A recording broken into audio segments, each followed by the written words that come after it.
ونستعينه ونستغفره ونؤمن به ونتوكل عليه ونعوذ بالله من شرور أنفسنا ومن سيئات أعمالنا من يهده الله فلا مضل له ومن يضلل فلا هادي له وأشهد أن لا إله إلا الله وحده لا شريك له وأشهد أن سيدنا وسندنا ونبينا وإمامنا ومولانا محمدا عبده ورسوله صلى الله عليه وعلى آله وصحبه وبارك وسلم تسليما كثيرا كثيرا أما بعد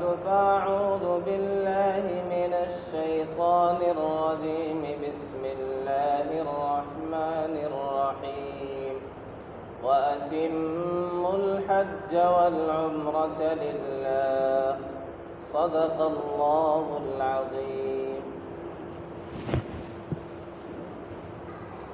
لائق صد احترام بزرگوں اور دوستوں،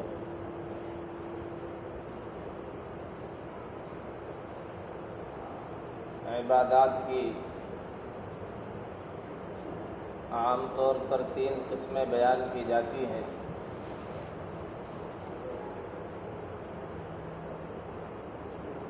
مالی عبادتیں، بدنی جسمانی عبادتیں،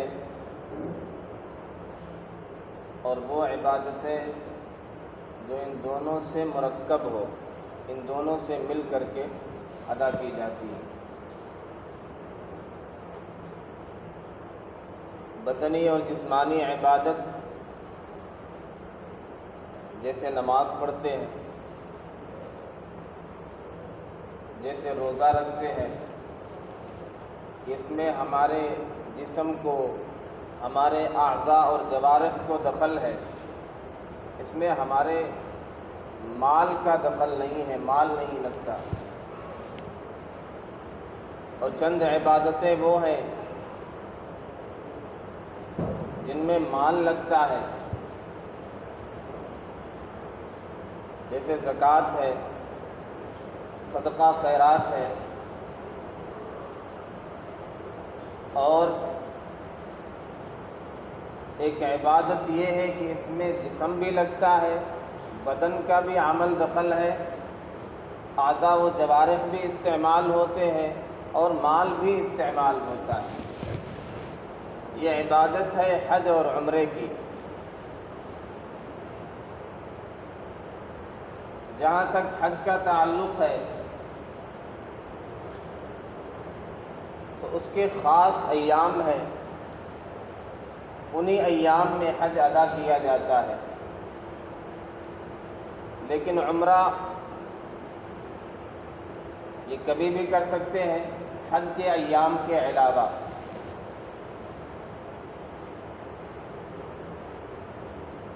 عمرہ کسے کہتے ہیں؟ عمرہ کے لفظی معنی ہوتے ہیں کسی آباد جگہ جا کر کے کام کرنا، یا کسی آباد جگہ کام کے ارادے سے جانا۔ شریعت کی اصطلاح میں عمرہ کہتے ہیں بیت اللہ کی زیارت کرنا مخصوص افعال اور اعمال کے ساتھ۔ اس میں احرام بھی ہے جو شرط ہے، طواف ہے، سعی ہے، پھر حلق کرنا یا قصر کرنا۔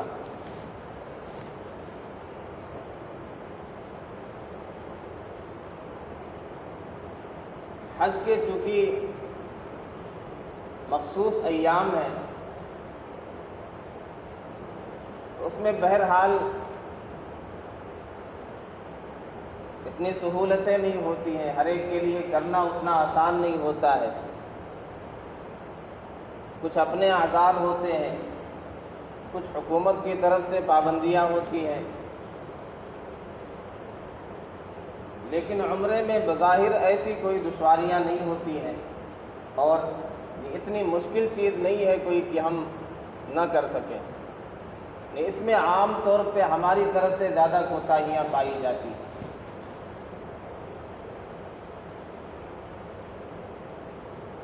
عمرہ اس کا حکم کیا ہے، اس کا درجہ کیا ہے، پہلے ہم اسے یہ سمجھ لیتے ہیں.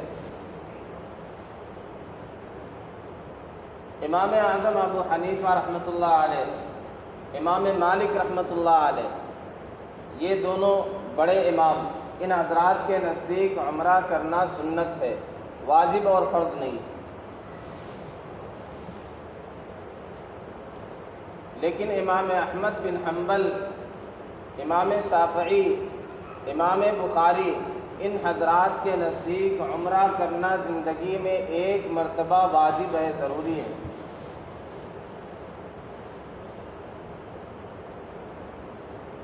دونوں طرف ائمہ کی، فقہا کی دلیلیں ہیں، احادیث ہیں. جو حضرات واجب کہتے ہیں، امام بخاری، امام شافعی، امام احمد بن حنبل،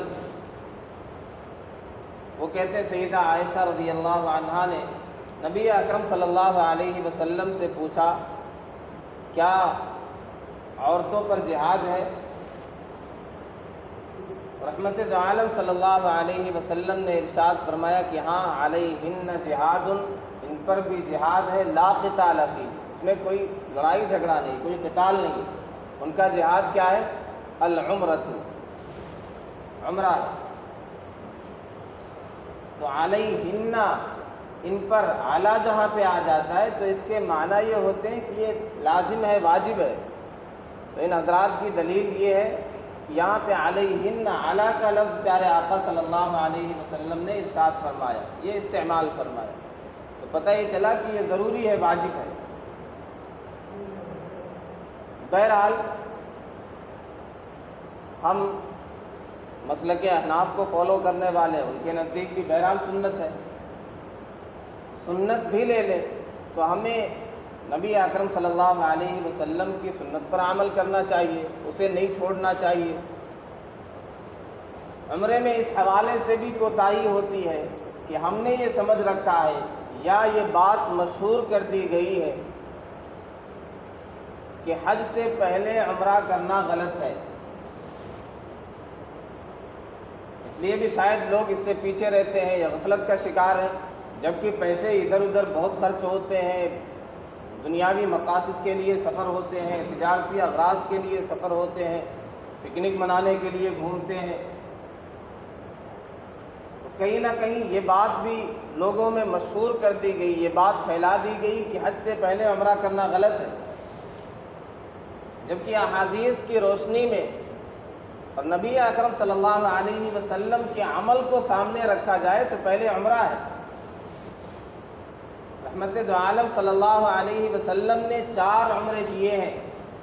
جب آپ مکے میں رہتے تھے تو آپ ہر سال کیا کرتے تھے حج عمرہ. آپ نے کتنا کیا اس کا کوئی اندازہ نہیں، پتہ نہیں، کیونکہ ان خاص ایام میں، حج کے ایام میں پیارے آقا صلی اللہ علیہ وسلم دعوت کا کام کیا کرتے تھے. جو وفود آتے تھے مختلف علاقوں سے، ممالک سے، تو خاص طور پہ ان ایام میں آپ بڑے اہتمام سے جا کر کے ان کے خیموں میں، ان کے پاس جا کر کے دعوت دیا کرتے تھے.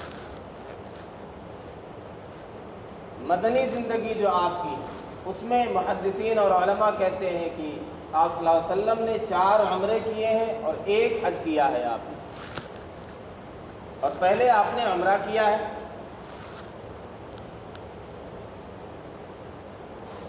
سن 6 ہجری میں صلح حدیبیہ کے موقع پر نبی اکرم صلی اللہ علیہ وسلم عمرے کے لیے تشریف لائے. وہاں آپ صلی اللہ علیہ وسلم کو، آپ کے ساتھیوں کو روکا گیا. پھر اگلے سال عمرۃ القضاء کے لیے تشریف لائے. تو پیارے آقا صلی اللہ علیہ وسلم نے پہلے عمرہ کیا ہے، پھر حج کیا ہے، اور حج سے پہلے حج کے ساتھ میں بھی عمرہ کیا ہے. تو یہ کہنا، جو حضرات یہ کہتے ہیں کہ حج سے پہلے عمرہ کرنا غلط ہے، یہ ان کی حدیث پر نگاہ کمزور ہونے کی دلیل ہے.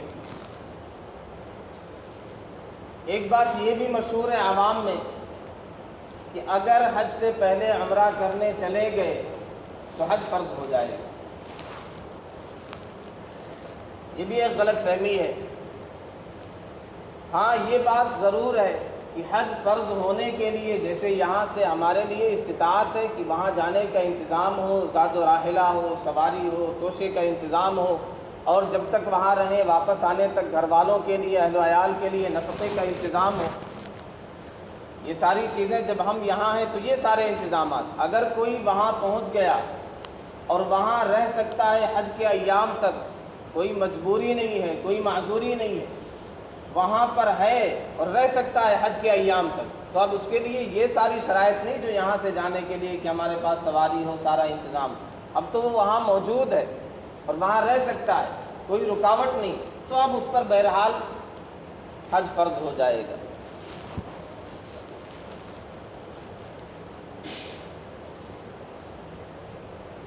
تو عمرہ نبی اکرم صلی اللہ علیہ وسلم نے کیا ہے حج سے پہلے، اور حج سے پہلے عمرہ کرنا غلط نہیں ہے، اور عمرہ کرنے سے مطلقاً ایسا نہیں کہ حج فرض ہو جاتا ہو، اور نبی اکرم صلی اللہ علیہ وسلم نے اس کے بے شمار فضائل بیان کیے۔ چنانچہ پیارے آقا صلی اللہ علیہ وسلم نے ارشاد فرمایا، العمرۃ الی العمرۃ کفارۃ لما بینہما، ایک عمرے سے دوسرے عمرے تک یہ عمرہ تمام گناہوں کے لیے کفارہ ہو جاتا ہے۔ اس میں بھی اس طرف اشارہ ہے کہ عمرہ زیادہ سے زیادہ ہونا چاہیے، تو عمرہ کرنے سے گناہ معاف ہو جاتے ہیں، اور ہم سب جانتے ہیں کہ ہماری جو پریشانیاں ہیں، ہمارے جو مسائل ہیں، ہم پر جو مصائب ہیں، ساری چیزیں ان کا تعلق گناہ سے ہے، ہماری بداعمالیوں سے، ہماری شامت اعمال کے نتیجے میں۔ اللہ تعالیٰ کا ارشاد ہے، ما اصابکم من مصیبت فبما کسبت ایدیکم، جو مصیبت تم پر پہنچتی ہے، جو پریشانیاں تم پر آتی ہیں، جو حالات تم پر آتے ہیں، یہ تمہاری ہاتھوں کی کمائی، یہ ہماری بدعمالیوں کی وجہ سے۔ یہ نیک اعمال کریں گے، عمرہ کریں گے تو گناہوں کا کفارہ ہو جائے گا، جب گناہ ختم ہو گئے تو پھر ہمارے مسائل بھی ختم ہو جائیں گے۔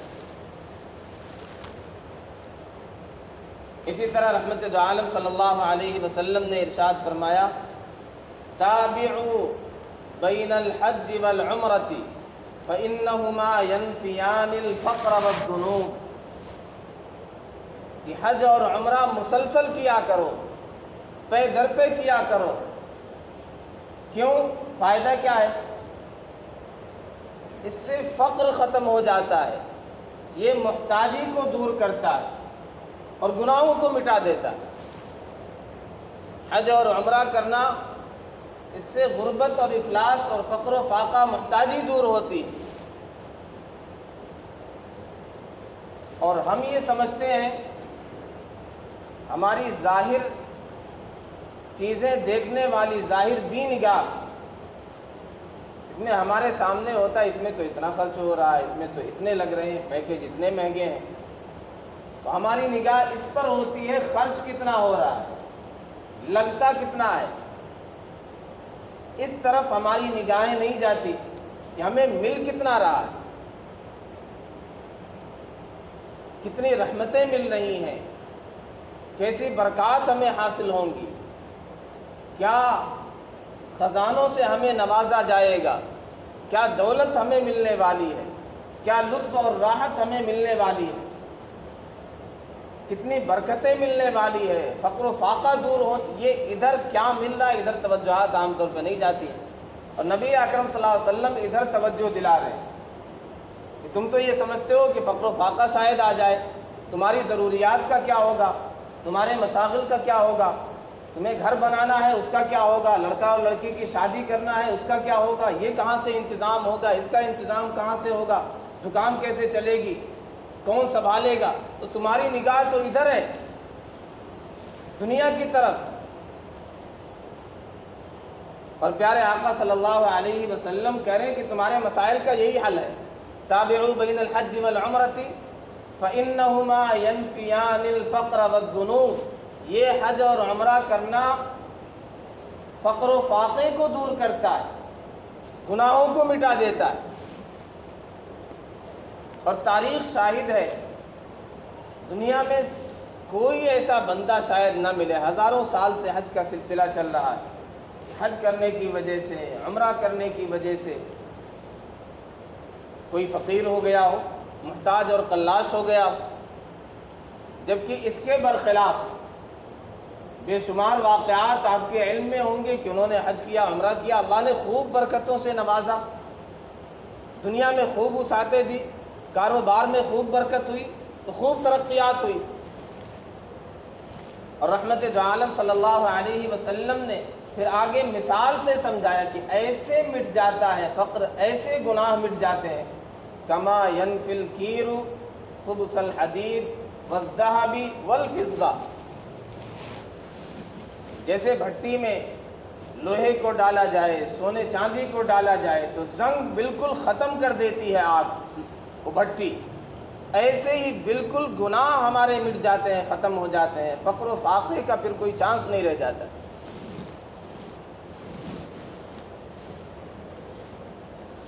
اسی طرح رحمت دو عالم صلی اللہ علیہ وسلم نے ارشاد فرمایا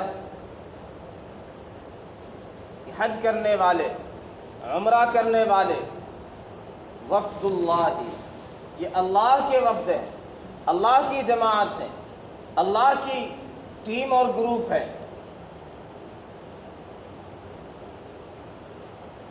دنیا میں آدمی اپنی ٹیم کا، اپنے گروپ کا خیال کرتا ہے، اعزاز و اکرام کرتا ہے، جو اللہ کے وفد ہے، اللہ کی جماعت ہے، اللہ ان کا کتنا خیال رکھے گا۔ اللہ کے پاس تو ہر چیز کے خزانے ہیں، اور سب سے زیادہ نوازنے والا، ساری چیزیں عطا کرنے والا اللہ اپنے وفد کو کتنا نوازیں گے۔ ارشاد فرمایا یہ جو مانگتے ہیں ان کی دعائیں قبول ہوتی ہیں، اور جو مانگتے ہیں انہیں عطا کیا جاتا ہے۔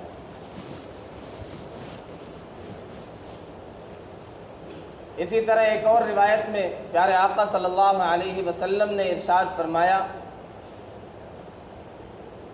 کہ غازی جب اللہ کے راستے میں نکل گیا، اگرچہ نہ پہنچ پائے مقام تک، عمل نہ کر پائے، انتقال ہو گیا، اللہ کے یہاں یہ غازی لکھے جائیں گے۔ عمرہ کرنے والے اللہ کے لیے نکل گئے، اب یہ وہاں تک پہنچ پائیں نہ پہنچ پائیں، اب یہ اللہ کے لسٹ میں عمرہ کرنے والے لکھے جائیں گے، ان کے لیے ثواب لکھا جائے گا۔ حج کرنے والے ارادے سے، تیاری سے نکل گئے، انتقال ہو گیا، اللہ کے لسٹ میں حاجی لکھے جائیں گے۔ یہ مقامات مقدسہ، یہ اللہ کا گھر، نبی اکرم صلی اللہ علیہ وسلم کا روضہ، جہاں سے مسلمانوں کی قلبی جذبات متعلق ہوتے، اور ہر ایک کے دل میں ایک محبت ہوتی ہے، بلکہ علماء نے یہاں تک کہا ہے کفار ان کے دل میں بھی ایک محبت ہے، لیکن ایک آڑ ہے، ایک حائل ہے، ایک پردہ ہو گیا۔ جیسے کوئی والد یا کوئی والدہ، اس کی اولاد گم ہو جائے 15-20 سال تک، اب پہچان ہی نہیں سکتے، ایک مدت کے بعد 15-20 سال کے بعد ملاقات ہو رہی، اب کوئی شناخت ہی نہیں، کوئی پہچان ہی نہیں، تو اب وہ کیفیت دل کی نہیں رہتی ہے، سامنے ہی دیکھیں۔ لیکن جیسے ہی پتہ چلتا ہے کہ یہ تو میرا بیٹا ہے، یہ میری بیٹی ہے، جو مجھ سے 15-20 سال سے جدا تھی اور دور تھی، اب جیسے ہی احساس ہو جاتا ہے، پتہ چل جاتا ہے، پھر اندر کی کیا کیفیت ہوتی ہے، کیا جذبات ہوتے ہیں، کیسے آنکھیں اشکبار ہوتی ہیں، کیسے گلے ملتے ہیں۔ یہ چونکہ انہوں نے اسلام قبول نہیں کیا اور وہ تجلی ان کے سامنے آئی نہیں، اس لیے ایک پردہ پڑ گیا۔ جیسے ہی اسلام قبول کرتے ہیں تو دل میں ایک جذبہ موجزن ہو جاتا ہے، ایک تعلق، ایک محبت پیدا ہو جاتی ہے۔ چنانچہ جو مسلمان ہوتے ہیں، نو مسلم جو ہوتے ہیں، ان کے دل میں عام طور پہ یہ جذبہ ہوتا ہے، کسی طرح ایک بار ان مقامات مقدسہ کی زیارت کر لیں، کسی طرح بیت اللہ پہنچ جائیں، کسی طرح نبی اکرم صلی اللہ علیہ وسلم کے روضے پر پہنچ جائیں۔ اور یہ کعبۃ اللہ، بیت اللہ، یہ تو اصل ہے کائنات کی، زمین کی، یہ مٹی جہاں سے دنیا کو پھیلایا گیا۔ ہماری جو بناوٹ ہوئی، ہمیں جو بنایا گیا ہے، اس میں 4 عنصر ہیں: آگ، پانی، مٹی، ہوا، لیکن غالب مٹی ہے، اور اس کی اصل سمجھیے یہ بیت اللہ ہے، یہ سینٹر ہے، یہ مرکز ہے۔ اور اصول ہے الشیء یرجع الی اصلہ، چیزیں اپنے اصل کی طرف، اپنے سینٹر کی طرف، اپنے مرکز کی طرف لوٹ کر کے جاتی۔ ویسے ہمارا ایک تعلق ہے، یہ الگ بات ہے کہ غفلت کے شکار ہے تو ایک پردہ پڑ گیا، وہ بھولے بیٹھے ہیں۔ تو ہمیں چاہیے کہ ہم اس کے لیے تیاریاں کریں، اس کے لیے اسباب اور سارے انتظامات ہم جو کر سکتے ہیں اپنے طور پہ تیاریاں کریں، دعائیں کریں، رب سے مانگیں۔ وہاں جا کر کے پھر جو کیفیت ہماری ہوگی، پھر جو دین کے حوالے سے ہمارے جذبات ہوں گے، وہ ساری چیزیں ایک ایک مناظر جب دیکھیں گے کہ ایک ایک چیز سے اسلام کی تاریخ وابستہ ہے، جہاں نبی اکرم صلی اللہ علیہ وسلم کی قربانیاں ہیں، اللہ کے شعائر ہیں، اللہ کی نشانیاں ہیں، صحابہ کی قربانیاں ہیں، وہ مقامات مقدسہ، وہاں پہنچ کر کے پھر آدمی کو اندازہ ہوتا ہے، دنیا اس کے سامنے ہیچ نظر آتی۔ لوگ دنیا گھومتے ہیں، خوبصورت مناظر دیکھتے ہیں، 7 ونڈرز دیکھتے ہیں، لیکن سب کا یہ کہنا، جو کشش، جو گریوٹی، جو اٹریکشن، جو کھچاؤ اور مقناطیسی کیفیت اللہ نے بیت اللہ میں رکھی ہے، وہ کہیں نہیں دنیا۔ اور یہ تحقیق کی گئی کہ سب سے زیادہ وہاں دعا کون سی مانگی جاتی، تو پتہ یہ چلا کہ سب سے زیادہ حجاج کرام یا عمرہ کرنے والے وہاں جو دعا مانگتے ہیں وہ یہ دعا کرتے ہیں کہ اللہ پھر سے واپسی کا موقع عنایت کریے، دوبارہ اپنے در پر بلائیے۔ پھر نبی اکرم صلی اللہ علیہ وسلم کے روضے پر حاضری، حج کرنا، عمرہ کرنا، اس کے ایک ایک عمل کے جو فضائل ہیں وہ اپنی جگہ ہے۔ مسجد حرام میں نماز پڑھنا ہم سب جانتے، 1 لاکھ نماز کا ثواب، 4-5 منٹ میں 1 لاکھ نماز کا ثواب مل جائے، کتنا آسان، کتنا سستا سودا ہے۔ لیکن اس کا ہرگز یہ مطلب نہیں کہ آدمی یہیں سے جمع کر کے رکھے کہ ابھی پڑھنے کی کیا ضرورت، عمرہ کرنے جائیں گے، حج پہ جائیں گے، 1 نماز میں 1-1 لاکھ کا ثواب لے لیں گے تو سب کچھ جوڑ کر کے سب معاملہ برابر سرابر ہو جائے گا۔ کسی عمل کو انجام دینا اور چیز ہے، اس کا ثواب حاصل کر لینا اور چیز ہے۔ جیسے والدین کو محبت کی نگاہ سے دیکھنا حج کا ثواب کہا جاتا ہے، لیکن یہ ثواب ملتا ہے، یہ حج نہیں ہو جاتا ہے۔ یہ کہا جاتا من خرج فی طلب العلم فہو فی سبیل اللہ، جو علم کی تلاش میں نکلا وہ اللہ کے راستے میں ہے، تو یہ ثواب ہے، اللہ کے راستے کے ساتھ ملا کر کے بیان کر دیا گیا، یہی فضیلت ہے۔ یہ مطلب نہیں کہ یہ طالب علم اللہ کا راستہ وہ جو ہے اس کے برابر ہو گیا، یا والدین کو محبت کی نگاہ سے دیکھنے والا حاجی ہو گیا، حاجی نہیں ہوا، ثواب مل گیا۔ ثواب ملنا الگ چیز ہے، اس عمل کو انجام دینا الگ چیز ہے۔ بہرحال مسجد حرام کی نماز کا ثواب، نبی اکرم صلی اللہ علیہ وسلم کی مسجد میں نماز پڑھنا، اس کا الگ ثواب، اس کے الگ فضائل، طواف کے الگ فضائل۔ نبی اکرم صلی اللہ علیہ وسلم سے جو صحابہ کا تعلق تھا، وہ خاص طور پہ زندگی میں جب ایمان لاتے تھے کوئی بھی، تو پیارے آقا صلی اللہ علیہ وسلم کے یہاں حاضری دیتے تھے، اپنے ایمان کی گواہی دیا کرتے تھے کہ نبی اکرم صلی اللہ علیہ وسلم ہمارے لیے سفارشی بنیں گے، تو ایمان کی گواہی کلمہ آ کر کے پڑھتے تھے۔ علماء کہتے ہیں آپ صلی اللہ علیہ وسلم کے پردہ فرمانے کے بعد بھی جب کوئی وہاں جائے تو جا کر کے کلمہ پڑھے، اپنے ایمان کی گواہی دے، اور نبی اکرم صلی اللہ علیہ وسلم سے اپنے لیے درخواست کرے کہ ہمارے لیے سفارشی ہو جائے۔ وَلَوْ أَنَّهُمْ إِذ ظَّلَمُوا أَنفُسَهُمْ جَاءُوكَ فَاسْتَغْفَرُوا اللَّهَ وَاسْتَغْفَرَ لَهُمُ الرَّسُولُ لوجدوا اللہ توابا رحیما، اے محبوب اگر انہوں نے گناہ کر کے اپنی جانوں پر ظلم کر لیا ہے، اگر اس حالت میں آپ کے پاس آئے، یہ اپنے گناہوں کی معافی مانگے، آپ بھی ان کے لیے استغفار کر دیں، لوجدوا اللہ توابا رحیما، یہ اللہ کو بہت زیادہ توبہ قبول کرنے والا، بہت زیادہ مہربان اور رحم کرنے والا پائیں۔ ایک مسلمان کے لیے اس سے بڑی سعادت کیا ہو سکتی ہے کہ بیت اللہ پہنچ جائے، اللہ کے گھر پہنچ جائے، نبی اکرم صلی اللہ علیہ وسلم کے روضے پر پہنچ جائے۔ بایزید بسطامی کا واقعہ اس سے پہلے میں نے تذکرہ کیا تھا کہ وہ حج پر گئے، وہیں سے واپس گھر چلے گئے۔ لوگ حیران تھے کہ یہیں سے مدینہ ہو لیتے، پیارے آقا صلی اللہ علیہ وسلم کے روضے پر سلام کر لیتے، حاضری دے لیتے، آسانی تھی۔ واپس سیریا چلے گئے، شام چلے گئے، بستام گئے، پھر وہاں سے رخت سفر باندھا۔ تو عاشق کی الگ شان ہوتی ہے۔ انہوں نے کہا میں یہیں سے حج سے چلا جاتا نبی کے روضے پر، تو پیارے آقا صلی اللہ علیہ وسلم کہتے اچھا حج پہ آئے تھے، میرے پاس بھی آ گئے، اب گھر سے مستقل میں نے رخت سفر باندھا ہے، سفر کیا ہے۔ اب پیارے آقا صلی اللہ علیہ وسلم اگر پوچھیں گے بایزید کیسے آنا ہوا، تو میں یہ کہوں گا محبوب صرف آپ سے ملاقات کے لیے، صرف آپ کے در پہ حاضری کے لیے آیا ہوں۔ تو یہ عاشقوں کی یہ شان ہوتی، اسی لیے اللہ نے ارشاد فرمایا وَأَتِمُّ الْحَجَّ وَالْعُمْرَةَ لِلَّهِ، حج اور عمرہ اللہ کے لیے کرو۔ ساری عبادت اللہ کے لیے ہوتی ہے، ساری عبادتوں میں اخلاص ہونا چاہیے، ریاکاری نہیں ہونی چاہیے، لیکن خاص طور پہ حج اور عمرے کے لیے کہا جا رہا کہ اللہ کے لیے کرو۔ کیا مطلب ہے؟ اخلاص ہونا چاہیے، ریاکاری سے پاک ہونا چاہیے، یہ عمل خاص طور پہ اس میں عشق و محبت کا رنگ چڑھا ہونا چاہیے۔ جیسے آدمی گھر میں کوئی بچوں کے لیے سامان لے کر کے آئے، بچے بھی کھا لیا، اہلیہ نے بھی کھا لیا، لیکن یہ بات رہتی ہے، کہا بھی جاتا ہے کہ بچوں کے لیے لائے تھے، میرے لیے کہاں لائے؟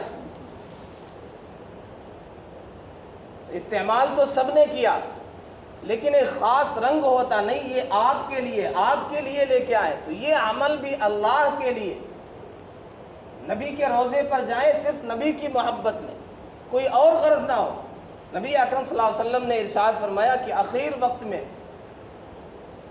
لوگ حج عمرہ کریں گے، مالدار لوگ تجارت کے لیے، علماء اور قراء فخر کے لیے کہ ہم نے اتنے حج کر لیے، ہم نے اتنے عمرے کر لیے، ہم یہاں گئے وہاں گئے، ان مقامات کی زیارت کی، فخر کے لیے، بڑائی کے لیے، اور غربا بھیک مانگنے کے لیے۔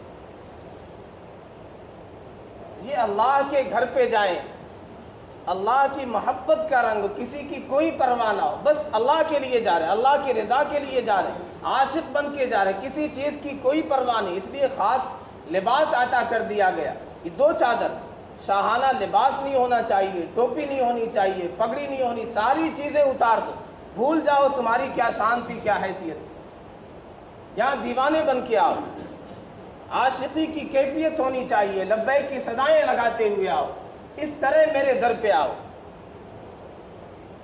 ہم سب کو چاہیے اس کی تیاری کریں، اس کا اہتمام کریں، حج کی سعادت ہمیں میسر ہو جائے، عمرے کی سعادت ہمیں میسر ہو جائے، اور یہ سارے شکوے گلے اور بہانے، مہنگا ہو گیا ہے، اگر حج عمرہ مہنگا ہو گیا ہے تو دیگر چیزیں بھی مہنگی ہو گئیں، دیگر ضروریات زندگی انہیں ہم نے ان کا استعمال چھوڑ نہیں دیا۔ یہ چیز اگر مہنگی ہو گئی تو اس کی وجہ سے چھوڑا تو نہیں جا سکتا، جیسے اور چیزوں کا انتظام کرتے ہیں، تڑپ ہوگی، لگن ہوگی، شوق ہوگی، اللہ انتظام کریں گے، ہم اپنی سی تیاری کریں۔ بس گزارش یہ ہے کہ حالات، نبی اکرم صلی اللہ علیہ وسلم نے ارشاد فرمایا کہ قیامت اس وقت تک نہیں آئے گی جب تک حج کا سلسلہ بند نہ ہو، حج کا سلسلہ بھی بند ہو جائے گا، وہاں جانا بھی، اس پر بھی پابندی ہو جائے گی قرب قیامت میں، اور ساری چیزیں ہم دیکھ رہے ہیں بہت تیزی کے ساتھ فتنے آ رہے ہیں، قیامت کے آثار ظاہر ہو رہے ہیں۔ 2-3 سال ہم نے مشاہدہ کر لیا، پابندی لگا دی گئی، کوئی جا نہیں سکتا تھا، بلکہ یہاں رہ کے بھی مل نہیں سکتے تھے، اپنوں کے قریب نہیں ہو سکتے تھے۔ تو اگر ہمارے پاس آسانیاں تو یہ نہ سمجھے کہ ایمبیسی والے یہ کرتے ہیں، اللہ کی طرف سے انویٹیشن ہوتا ہے، اللہ بلاتے ہیں، تو اپنا سا انتظام کریں، اپنی تیاری کریں، دعائیں کریں، انشاءاللہ اللہ ہم سب کو پہنچائے گا۔ آپ حضرات کی دعا سے، اللہ کی توفیق سے انشاءاللہ ارادہ ہے کل صبح عمرے پہ جانے کا۔ تو آپ سب سے گزارش ہے، تقریباً 6-7 سال ہو گئے آپ کے ساتھ، ممکن ہے کبھی کوئی غلطی ہوئی، کسی کو تکلیف پہنچی ہو، کسی عمل سے، کسی قول سے، کسی اور ذریعے سے، تو آپ سب سے گزارش ہے کہ اللہ کے واسطے معاف کر دیں۔ میں انسان ہوں، نبی اکرم صلی اللہ علیہ وسلم نے معافی مانگی، آپ تو معصوم، گناہوں سے پاک، آپ نے اس کا تذکرہ کیا اپنے صحابہ کے سامنے، تو ہم شما کی کیا حیثیت ہے؟